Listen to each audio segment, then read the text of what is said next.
कि आने वाले लोकसभा के चुनाव में कहीं न कहीं हम लोग गठबंधन में चुनाव लड़ेंगे। हमारी बात चल रही है हमारे नेताओं की, बड़े शीर्ष नेतृत्व हमारा बात कर रहा है। बात के साथ साथ सिर्फ हमारा मंत्री पद लेने की प्राथमिकता नहीं है। सीट कितना हमको मिल रहा है, कितना हम बिहार में कैसे विकास होगा, बिहार में जो बता ही दिया आपको कैसे बिहार की जो बिहार फर्स्ट डिवीज़न है उस पर आप तैयार हो जाइए। सब चीज़ों पर जब बातचीत हो जाएगी तो निश्चित रूप से तालमेल होगा। एकदम किसी कीमत पर हाजीपुर नहीं छोड़ेंगे। हाजीपुर छोड़ने का प्रश्न ही नहीं उठता है। किसी भी परिस्थिति में चिराग पासवान हाजीपुर से चुनाव लड़ेंगे, किसी भी परिस्थिति 100%।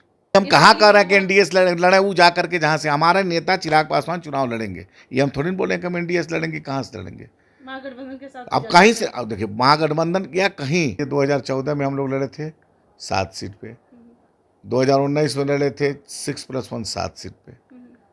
तो हमारे हम अब जिससे बात होगी, अगर किसी से बात हो रही होगी तो ये तो स्वाभाविक है उससे ज़्यादा पर ही बात हो रही होगी ना। और वो कार्यालय भी हमारा है, तो जल्दी ही वो कार्यालय भी मेरा होगा। वो नीतीश कुमार जी के सह पे वो कार्यालय कब्जा किया हुआ है। कार्यालय मेरा है, मेरे पार्टी का है, वो कार्यालय भी लेंगे हम। तो हमारे यहाँ वो लोग नहीं न करेंगे निर्णय कि हमारे नेता कहाँ से लड़ेंगे। जमुई चुनाव पिछले बार भी कुछ लोग हरा रहे थे, 1.5 लाख से जीते हमारे नेता। कितना उम्र है प्रिंस पासवान का, मैंने देखा है कि इन लोग के पिता रामचंद्र बाबू हम लोग के बड़े मतलब हमसे अच्छे संबंध थे। पढ़ाई लिखाई सब इनकी चिराग पासवान और उनकी माँ कराई हैं। जब उनको ये नहीं छोड़े ऑन इंटरव्यू, ये लोग क्या बात करेंगे चिराग पासवान। नमस्कार, आप देख रहे हैं लाइव बिहार में आपके साथ रूपम। देखिए, जो खबरें सामने आई है कि 20 तारीख तक हो सकता है कि चिराग पासवान एनडीए के साथ में जाएं और कोई ना कोई मंत्री पद उन्हें मिलेगा। चलिए, आज हमारे साथ लोजपा रामविलास पासवान की पार्टी के तरफ से हमारे साथ उनके प्रदेश अध्यक्ष राजू तिवारी जी हमारे साथ जुड़े हुए हैं। जो भी खबरें सामने आ रही है सर, क्या सच है? क्योंकि अभी तक तो यही सामने नहीं आ रहा है कि वो मिलेंगे किनसे, लेकिन हाँ 20 तारीख का टाइम दिया हुआ है कि हो सकता है 20 तक मंत्रिमंडल का विस्तार होगा। पता नहीं, आप ही के माध्यम से हम भी सुन रहे हैं ऐसा। आप लोगों का कई बार सूत्र चल चुका है, हमको समझ में नहीं आता कि हमारे नेता आदरणीय चिराग पासवान की मंत्रालय में कोई दिलचस्पी नहीं है। अगर हमारे नेता चिराग पासवान की मंत्री बनने की इतनी ही इच्छा होती तो 2020 में वो मंत्री पद छोड़ करके क्यों संघर्ष का रास्ता चुनते। आप लोग थोड़ा पूर्व में जाइए। तो हमारे नेता चिराग पासवान की मंत्रालय में कोई इच्छा नहीं है। सब हम लोग संघर्ष का रास्ता चुने हैं। बिहार को कैसे पलायन बिहार से दूर हो, कैसे बिहार में रोजगार हो, कैसे बिहार में भ्रष्टाचार मुक्त हो, कैसे बिहार में शिक्षा स्वास्थ्य व्यवस्था दुरुस्त हो। इसके लिए हमारे नेता ने मंत्रालय को छोड़ करके एनडीए को अलग हट करके हम लोग संघर्ष का रास्ता चुने हैं। तो ये हमारे लिए प्राथमिकता में कहीं मंत्री पद नहीं है। मैं दावे के साथ कह रहा हूँ, अगर ये सही है कि आने वाले लोकसभा के चुनाव में कहीं न कहीं हम लोग गठबंधन में चुनाव लड़ेंगे। हमारी बात चल रही है हमारे नेताओं की, बड़े शीर्ष नेतृत्व हमारा बात कर रहा है। बात के साथ साथ सिर्फ हमारा मंत्री पद लेने की प्राथमिकता नहीं है। हमारे यहाँ सबसे पहले बिहार में जो कैसे बिहार विकास के पटरी पर दौड़े, कैसे बिहार में रोजगार हो, कैसे बिहार में कल कारखाने खुले, ऐसी सोच जिस पार्टी की होगी वो यहाँ इसका काम क्रियान्वयन कराने में सहयोग करेगी।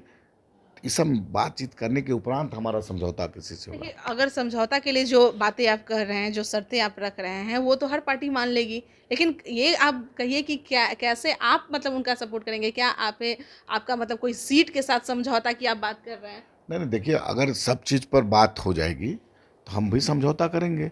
मान लीजिए सीट कितना हमको मिल रहा है, कितना हम बिहार में कैसे विकास होगा, बिहार में जो बता ही दिया आपको कैसे बिहार की जो बिहार फर्स्ट डिवीज़न है उस पर आप तैयार हो जाइए। सब चीज़ों पर जब बातचीत हो जाएगी तो निश्चित रूप से तालमेल होगा, सम्मानजनक तालमेल होगा। मतलब एकदम भीतर से तालमेल होगा, सिर्फ कुर्सी के समझौता के लिए तालमेल नहीं होगा। अच्छा, मतलब 6 महीने के मंत्री नहीं बनना है? 6 महीने मंत्री, फिर वो आपको बोले मंत्रालय उनके लिए महत्वपूर्ण नहीं है। अगर सब चीज सीट मंत्रालय बनना होता तो 2020 से आज मंत्री होते लगातार चिराग पासवान जी। हम लोग रास्ता चुने हैं संघर्ष का। बिहार कैसे अपना खोया हुआ अस्तित्व प्राप्त करे। अच्छा, तो कितने सीटों की मतलब मांग हो रही है? फिर वही मांग करे। आप एक चीज़ बताइए, 2014 में हम लोग लड़े थे 7 सीट पे, 2019 में लड़े थे 6+1 7 सीट पे। तो हम अब जिससे बात होगी, अगर किसी से बात हो रही होगी तो ये तो स्वाभाविक है, उससे ज़्यादा पर ही बात हो रही होगी ना, आपके उससे पार्टी कम की की तरफ से बात तो पहले नहीं भी है। ये कहा गया है कि भाई हमारी जो सिटिंग सीटें हैं वो हम नहीं छोड़ने वाले हैं। भाई मैं अब स्पष्ट रूप से बोल रहा हूँ कि उससे ज़्यादा ही पे बातचीत होगी ना। अच्छा, अगर वो पूरा मतलब माना गया बात को, तब सब कुछ सही है। नहीं, फिर सीट के साथ साथ फिर आ जाइए, फिर कि भविष्य में हम लोग अगर सब गठबंधन किस मुद्दे पर लड़ेंगे, बिहार फर्स्ट, बिहारी फर्स्ट, कैसे कैसे पलायन नहीं होगा, कैसे रोजगार का सृजन यहाँ होगा, इस सब पे बात होगी, उसके बाद तो हम लोग शामिल होंगे। राजू तिवारी जी, एक सवाल और है कि जिस तरह से आप लोग जैसे सिटिंग सीटें आप लोग मांग रहे हैं कि भाई 7 सीटें तो हमारी है ही, सिटिंग सीट है ही, और हाजीपुर ना छोड़ने की भी बात कही एकदम जा रही है। एकदम किसी कीमत पर हाजीपुर नहीं छोड़ेंगे। हाजीपुर छोड़ने का प्रश्न ही नहीं उठता है।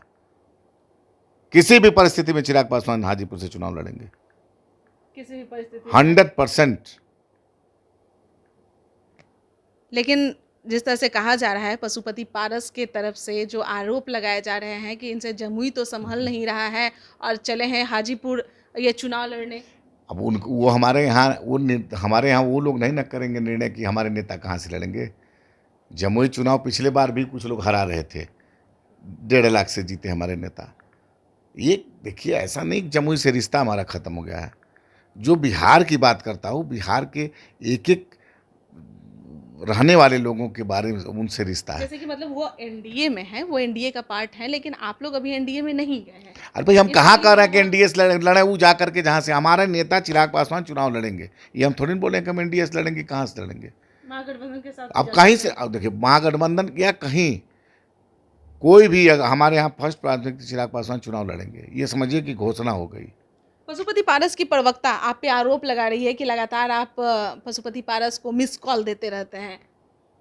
देखिए कि क्या मिलने का इरादा है, अब उस क्या पार्टी में जवाब जाने का? दें। अब तो हमको जवाब देना नहीं बन रहा है। मैं चैलेंज पशुपति पारस जी को करता हूँ, भारत सरकार के मंत्री हैं, ये प्रवक्ता लोगों का मैं क्या बोलूँ। ओजस्वी तेजस्वी और सारे ये लोग इनको कमीना समझ लिए थे। दुर्भाग्य देखिए, इनको कबीना मंत्री का मतलब नहीं समझ में आता है। इन लोगों की बात का क्या मैं जवाब दूं। अरे इसी कलम से पैदाइश हुई है, क्या ये लोग बोलते हैं। हम बोलना नहीं चाहते हैं, इसी कलम से मैं पैदा किया हूं। ठीक, आगे बढ़ें, लेकिन इतना जल्दी नहीं बढ़ने की होड़ में आप किसी को भी आरोप लगा दीजिएगा। या तो आप लाइए, सिद्ध करिए, कितनी बार मैं मिस कॉल दिया हूं, डिजिटल जमाना है, निकालिए, भारत सरकार के मंत्री हैं। नहीं तो फिर उसकी जवाबदेही देनी पड़ेगी। उनके नेता को मैं चैलेंज करता हूँ, राष्ट्रीय अध्यक्ष को।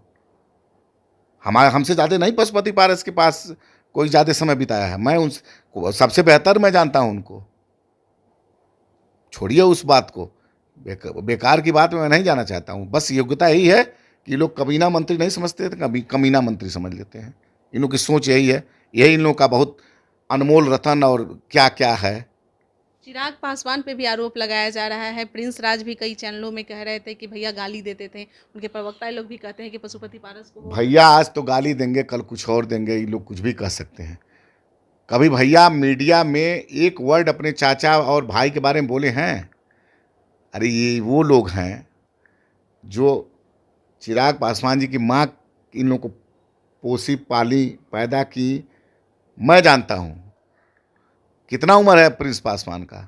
मैंने देखा है कि इन लोग के पिता रामचंद्र बाबू हम लोग के बड़े मतलब हमसे अच्छे संबंध थे। पढ़ाई लिखाई सब इनकी चिराग पासवान और उनकी माँ कराई हैं। जब उनको ये नहीं छोड़े ऑन इंटरव्यू, ये लोग क्या बात करेंगे चिराग पासवान की। चिराग पासवान कहीं एक शब्द बोले हैं, कहीं अपने किसी के बारे में बोले हैं? जितना ये लोग उल्टा सीधा बोल चुके, उनकी जिस व्यक्ति के माँ के बारे में बोल चुके, वो आदमी जबान खोला नहीं, बोला छोटा भाई है, उसको सब कुछ कहने का राइट है। वो लोग ऐसे ऐसे आरोप लगा रहे हैं, शर्म नहीं लगता है? जिसके बदौलत आज सब कुछ है, वो लोग उस व्यक्ति के बारे में बोल रहे हैं लोग। ये देखिए, इन लोगों का यही काम ही है। आपके इंटरव्यू में बोले हैं पशुपति पारस जी कि हमारा कोई संबंध नहीं है, हमारा रिश्ता नहीं है, हमारा खून नहीं है। कभी चिराग पासवान बोले हैं क्या? हम तो दिखा देंगे आपको। ये लोग का अब नीचे से तो कुछ है नहीं, एकदम मतलब ये लोग वो हो चुके हैं, क्या बोलेंगे उसको, कि व्याकुल भारत हो गए हैं। धरातल तो है नहीं, संगठन तो है नहीं, फल चाहने वाले हैं नहीं, तो ये लोग कुछ भी आरोप लगाना शुरू करेंगे, अनाप शनाप जितना बोलना है। सर विपक्ष की भूमिका वो लोग निभा रहे हैं, एनडीए में है, विपक्ष की भूमिका निभा रहे हैं, लेकिन पक्ष को निशाना ना साध के पक्ष क्या काम कर रहा है, सरकार क्या गलतियां कर रही है वो ना करके वो सीधे तौर पे सिर्फ चिराग पासवान बस वही हमें दुर्भाग्य। अरे भाई, चिराग पासवान को तो आपने रोड पर छोड़ दिया था। आप उन चिराग पासवान के पिता के स्वर्गवास का 1 साल भी नहीं बीता था, आपने रोड पर छोड़ दिया था भारत सरकार के कैबिनेट मंत्री बनने के होड़ में। अब तो आप रहिए चैन से, आप विकास करिए, बिहार में जो आपका दायित्व मिला वो करिए। आप पैसा, धन दौलत, मान प्रतिष्ठा सब मिल गया, अब अपनी पार्टी चलाइए ना।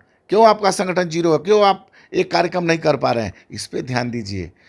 मैं सभी उनके दल के नेताओं से हाथ जोड़ के आग्रह कर रहा हूँ, क्यों चिराग पासवान के पीछे पड़े हुए हैं भाई?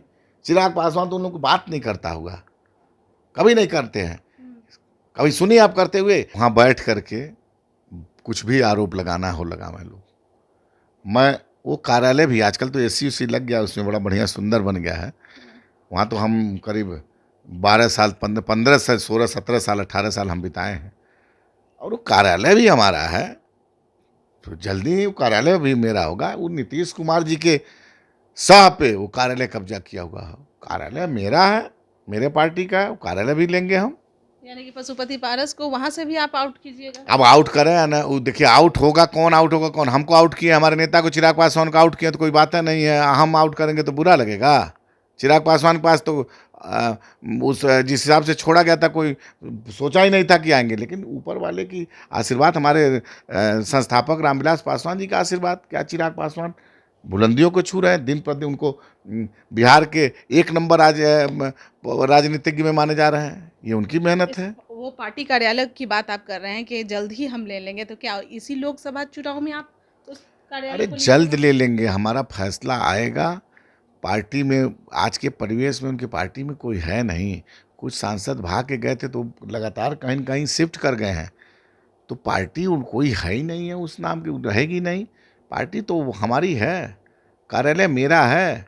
पर ये देखा गया है कि बाबा चौहरमल का जो वहाँ पर प्रोग्राम हुआ था उसके बाद से यह ज़्यादा चालू हो गया है आरोप प्रत्यारोप लगाना। नहीं, गलत है। हम लोग कभी नहीं बोलना चाहते हैं, हमारी पार्टी कभी नहीं बोलती है। हम लोग का जो काम है, हमारे नेता का जो निर्देश है, हम लोग बिहार के कोने कोने में जा रहे हैं, बूथ स्तर तक संगठन बना रहे हैं। हम लोग अपने पार्टी का संगठन मजबूत करने में लगे वो हैं। लोग डर गए हैं कि भाई दलित के नेता अभी तो चिराग वही लोग पासवान- बताएंगे। चिराग पासवान दलित का नेता नहीं है, दलित के घर में पैदा हुआ है बस। चिराग पासवान आज के डेट में सभी बेरोजगारों का नेता है, सभी पलायन करने वालों का नेता है। चिराग पासवान सभी उस घर में, जिस घर में पीड़ा है, बेरोजगारी है, पलायन है, उस घर का बेटा है चिराग तो पासवान। पशुपति पारस को ये डर लग रहा है कि जनता अभी भाई वो जाने, उनके समर्थन ये में वो है। जाने, ये उनकी बात है, लेकिन चिराग पासवान हर उस घर का बेटा है जहाँ पे जरूरतमंद है, जिसको जीने का मौलिक अधिकार नहीं मिल रहा, उस घर का बेटा है चिराग पासवान। चलिए, बहुत बहुत धन्यवाद। देखिए, राजू तिवारी जी हमारे साथ जुड़े हुए थे, हालांकि वो कहते कहते कुछ मायूस भी हो गए हैं कि ये क्या हो रहा है। पार्टी के लोग आखिर, पशुपति पारस के लोग आखिर क्यों इस तरह के बेबुनियाद आरोप लगा रहे हैं चिराग पासवान पे, इन पे। उन्होंने चैलेंज भी किया है पशुपति पारस को, उनके प्रवक्ताओं को, कि आखिर आपने ऐसा क्यों बयान दिया है। देखिए, 20 तारीख का इंतज़ार करना होगा, क्योंकि 20 तारीख को कहा जा रहा है कि 20 तक हो सकता है कि चिराग पासवान की जो बातें हैं, शायद एनडीए के साथ जो चल रहे हैं, उस समय तक फाइनल हो जाएगा कि वो कहाँ कैसे लड़ेंगे चुनाव, या उन्हें कौन सी सीट दी जाएगी, या उन्हें मंत्रिमंडल में कौन सा सीट दिया जाएगा, यह भी खुलासा हो जाएगा। तब तक के लिए बने रहे आप लाइव बिहार के साथ। धन्यवाद। लाइव बिहार यूट्यूब पर सब्सक्राइब और फेसबुक पर लाइक जरूर करें।